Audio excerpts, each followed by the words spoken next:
힘으로 짓밟는 모욕도 모자라 끊임없는 간섭과 착취로 조국을 능멸해온 강대국에게 반드시 대가를 치르게 해주겠다고 맹세했던 아버지와 아들이 있었습니다. 그리고 기원전 2세기 아버지마저 전쟁터에서 잃은 아들은 스스로의 힘으로 군대를 모아 알프스를 넘는 복수의 여정에 나섭니다.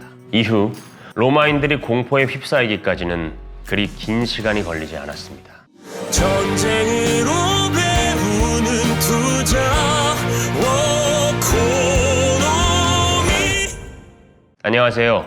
워코노미 시즌2 정복자들의 선택을 진행하는 뮤지컬 배우 변희상입니다. 고대 유럽의 패권을 놓고 카르타고와 로마가 다시 한번 맞붙었던 제2차 포에니 전쟁의 주역은 역시 카르타고의 명장 한니발이었습니다. 역사상 가장 뛰어난 군사 전략가 중 한 명으로 고립무원의 상황에서 강대국 로마의 영토를 무인지경으로 휩쓸었던 영웅, 로마를 증오하고 있던 모든 약소민족들에게 횃불 같은 존재였던 한니발이라는 지도자는 과연 어떤 인물이었을까요?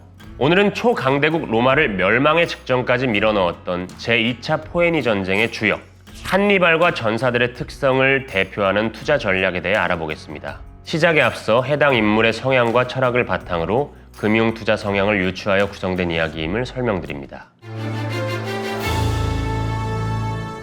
내가 여기까지 온 이유는 정복하려는 목적이 아니라 로마로부터 그대들을 구하기 위함이다.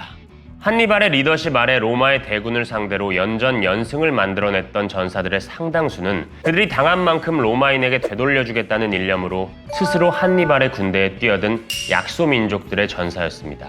출신 지역은 북아프리카, 스페인, 지중해 연안의 섬, 지금의 프랑스 지역, 심지어는 이탈리아 북부까지 서로 말도 안 통하는 다양한 민족들로 구성되어 있었고, 보기에 따라서는 엄청난 수적 우위와 선진적인 병기를 가지고 싸우는 로마군의 상대가 될 수 없을 것 같았습니다. 그러나 이들은 로마인들보다 우월한 전투 기술을 최소한 하나씩은 가지고 있었습니다. 스페인의 부족들은 검술에 능했고, 북아프리카 출신의 용병들은 당대 최고의 정찰병이자 경기병이었죠. 지중해 섬 출신의 젊은이들은 돌팔 매질이 뛰어났고, 지금의 프랑스인 골 지역의 출신들은 무모할 정도로 용감했습니다.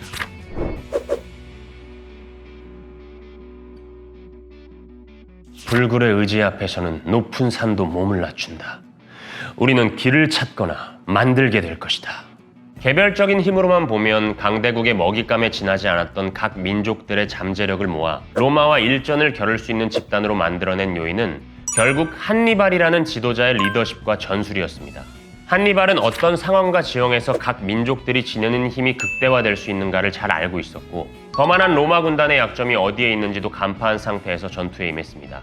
보통의 상황에서 평범한 전술로 상대한다면 로마군을 이길 순 없겠지만, 전투의 시기와 장소를 잘 선택하고 정확한 정보에 근거한 전술로 맞선다면 변방의 민족들로 구성된 군단이 로마군에게 치명타를 날리는 일도 충분히 가능했던 것입니다.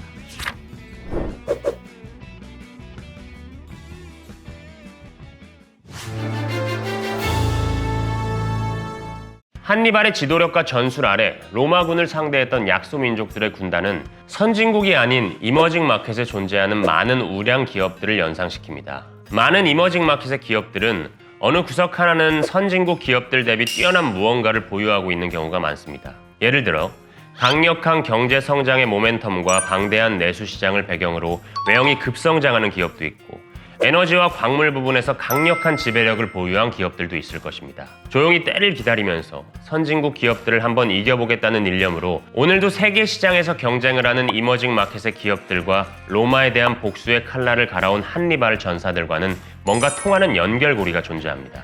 한니발은 지중해의 모든 약소민족들을 깔보며 온갖 행패를 서슴지 않았던 로마를 반드시 이겨보겠다는 신념 하나로 평생을 살아온 사람입니다. 이런 한니발이야말로 이머징 마켓의 기업들이 겪는 서러움과 놀라운 잠재력을 이해할 수 있는 투자자가 아니었을까 생각을 합니다.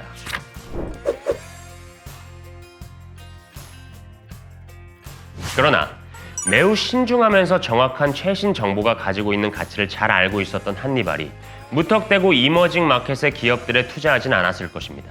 기업은 물론 상장된 국가의 펀더멘털 정도는 분명히 꿰고 있었겠고, 그 이머징 마켓의 기업들과 경쟁하는 선진국 기업들에 대해서도 많은 연구를 한 후 선별적으로 투자에 나섰을 것입니다. 사실 한니발의 성향으로 판단할 때 기업의 펀더멘털보다 더 의미를 가지는 부분은 기업들이 경쟁하는 전쟁터, 즉 시장입니다. 한니발의 재능이 가장 잘 드러났던 부분은 지형과 조건을 생각하며 부족들을 배치하는 능력이었으니까요. 마찬가지로 투자에서도 한니발은 이머징 마켓의 기업들의 장점이 가장 잘 발휘될 수 있는 시장을 먼저 찾고 가장 결정적인 시기를 골라 투자에 나서는 전략을 선택했을 가능성이 높아 보입니다.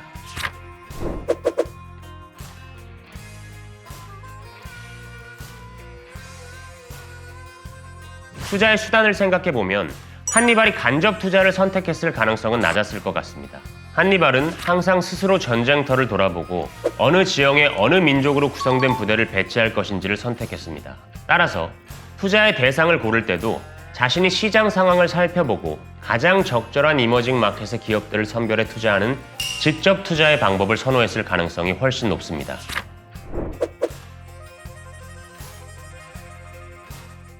이머징 마켓 기업들의 잠재력을 잘 이해하고 있는 투자자라면 로마에 도전했던 약소민족의 영웅인 한니발과 비슷한 성향을 가지고 계실 겁니다.